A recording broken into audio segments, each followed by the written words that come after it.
İmam Sadiq əleyhissalam buyurur ki, ibadətin ləzzətini axtardım, günahdan çəkinməkdə tapdım. Yəni, ləzzətin mənfi qaynağı ola bilməz. Günah ləzzət qaynağı ola bilməz. Günah ləzzət qaynağı ola bilməz. Çıxar həyatından günahı, görün yaşamaq necə ləzzətlidir.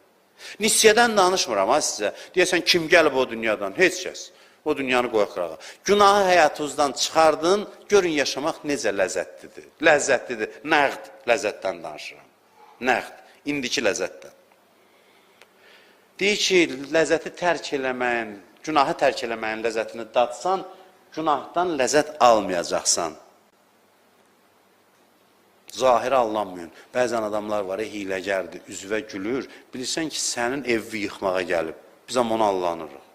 Dünyaya allanan adamların halı buna bənzəyir. Vəziyyəti buna bənzəyir.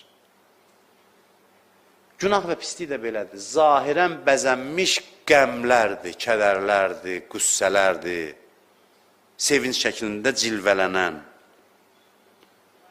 Mən sizə qayda deyim, hansı ləzzətlər ağla zidd deyilsə əla.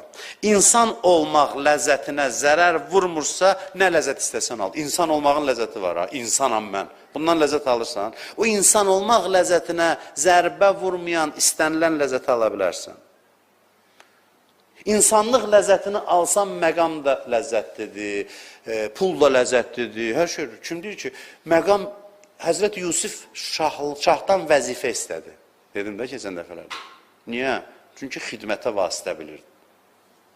Çünki arxasında ağıl dayanırdı bu istəyin. Ağıl dayanırdı. Ona görə vəzifədə oturmaq da ləzzətli olur. Çünki məqsəd adamları sevindirməkdir.